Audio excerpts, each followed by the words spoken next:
on the one hand, over the past 50 years, we've actually been extraordinarily successful at defeating individual racism. Right. The odds of my son, who's 18 years old, the odds of him going to college and soon and encountering other whites with openly racist ideas and a willingness to express them and a willingness to a desire to think badly of African Americans or do harm to African Americans, there's really very little chance, I think, of him encountering that.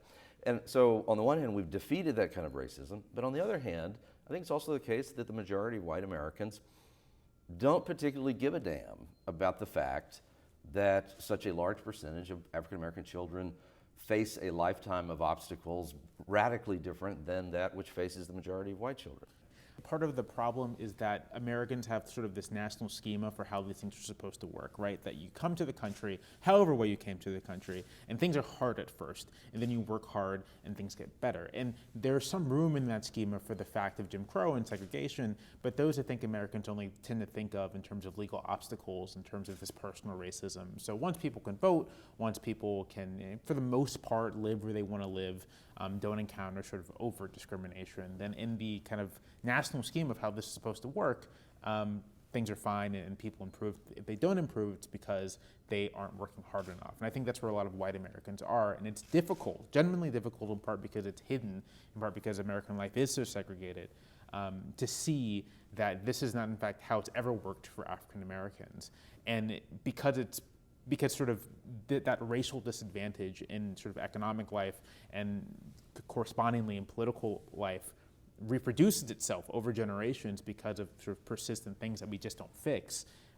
When you get to 2015 and people are saying, listen, these problems still exist, I think for many white Americans it's bewildering. It's like, well, why, you can vote, you can get jobs, like what's the issue? And what's your answer to that?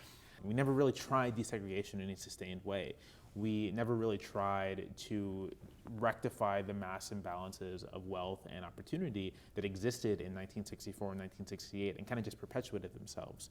We, in addition to not really trying, we took active steps to disinvest decades later. And after the Great Recession, we've done very little to sort of even try to account for the fact that so much of black wealth and black opportunity was just demolished by the collapse of the housing market. I work hard to sort of kind of say simultaneously that there is real progress and real progress in ways that are important and meaningful. It is important and meaningful that the President of the United States is African American. But so much of the problems that we had in 1968 were never actually solved. And that's what we're living with now.